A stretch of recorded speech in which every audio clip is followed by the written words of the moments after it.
friends, welcome to Madras சமையல். இன்னைக்கு நம்ம மெட்ராஸ் சமையல்ல நல்ல சூப்பர் மாய்ஸ்டான பைனாப்பிள் கேக் எப்படி பண்றதுன்னு பார்க்கலாம். இது வந்து கொஞ்சம் ஜூசியா நல்ல சாஃப்ட்டா ரொம்ப சூப்பரா இருக்கும். இது பண்றதுக்கு ஃபர்ஸ்ட் வந்து நம்ம அந்த மாவு தயார் பண்ணனும்.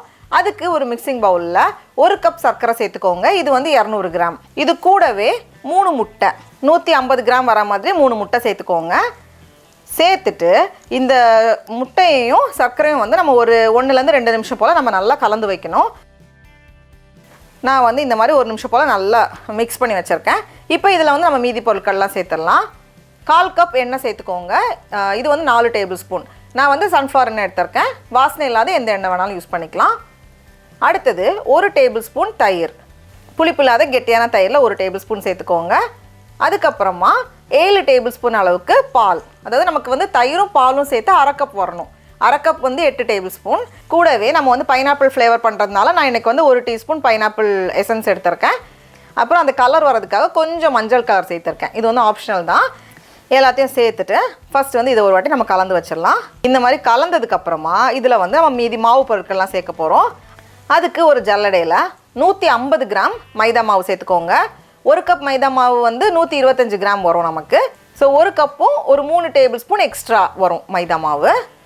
கூடவே 1 டீஸ்பூன் பேக்கிங் பவுடர், அதுக்கப்புறமா 1/4 டீஸ்பூன் பேக்கிங் சோடா உப்பு, கூடவே ஒரு 2 சிட்டிகை உப்பு எல்லாத்தையும் சேர்த்துட்டு இதை வந்து நம்ம நல்லா சலிச்சுட்டு உள்ளே சேர்த்துக்கலாம். அவ்வளோதான். இந்த கேக் வந்து இப்படிங்கிறதுக்குள்ளே ரெடி ஆகிரும். மாவு வந்து நம்ம அவ்வளோ ஃபாஸ்ட்டாக ரெடி பண்ணிடலாம். எல்லாத்தையும் சேர்த்துட்டு இதை மிக்ஸ் பண்ணிட்டோன்னா அவ்வளோதான், நம்மளோட கேக் மாவு வந்து ரெடி ஆகிரும். கலந்துட்டோன்னா கொஞ்சம் ரொம்ப தண்ணியாக இருக்கக்கூடாது, அதுனா ரொம்ப கெட்டியாகவும் இல்லாமல் இந்த மாதிரி மீடியம் சைஸில் இருக்கும். இந்த பதம் வந்து நமக்கு கரெக்டாக இருக்கும். அவ்வளோதான். இப்போ வந்து நான் ஒரு பேக்கிங் பேனில் ஓரங்களில் வந்து வெண்ணெய் வச்சு நல்லா தடவியிருக்கேன். தடவிட்டு கொஞ்சம் மைதா மாவு வச்சு நம்ம வந்து டஸ்ட் பண்ணிட்டோம் அப்படின்னா நமக்கு வந்து வெளியே எடுக்கிறதுக்கு ஈஸியாக இருக்கும். நான் வந்து லோஃப் பேன் எடுத்திருக்கேன். இது வந்து 8 இன்ச் நீளமும் அகலம் வந்து 4 இன்ச் இருக்குது.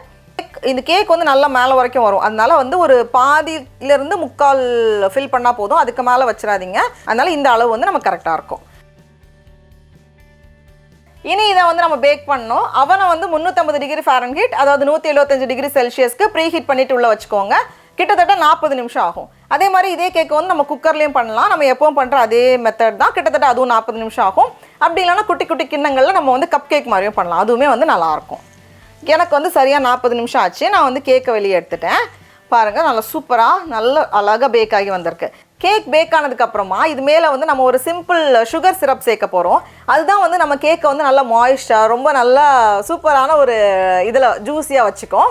அதுக்கு ஒரு பேனில் 6 டேபிள் ஸ்பூன் சர்க்கரை சேர்த்துருக்கேன். இது வந்து 75 கிராம் 1/3 கப் வரும். கூடவே அதே அளவு தண்ணி, 6 டேபிள் ஸ்பூன் தண்ணி, 1/3 கப் தண்ணி சேர்த்துட்டு இது வந்து கரையட்டும். பதம் எதுவுமே தேவையில்லை, கம்பி பதம் அந்த மாதிரி எதுவுமே வந்துடக்கூடாது. நல்லா கொதிச்சுட்டு லேசாக இந்த மாதிரி கொதிச்சா போதும் நமக்கு. இப்போ பாருங்கள், இந்த மாதிரி கொதிச்சு வந்ததும் இதில் வந்து ரொம்ப பேருக்கு கொஞ்சமாக மட்டும் பைனாப்பிள் எசன்ஸ் நான் சேர்க்குறேன்.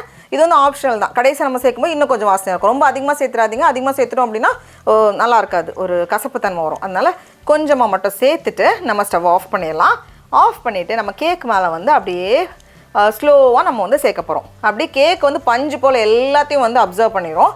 அதனால் அப்படி ஸ்லோவாக நம்ம சேர்க்கும் போது அப்படி எல்லா பக்கத்துலையும் சேர்த்துக்கோங்க. ஒரே பிளேஸில் சேர்க்காமல் அப்படியே சுற்றி எல்லா பக்கத்துலையும் நம்ம வந்து சேர்த்து வச்சிடணும்.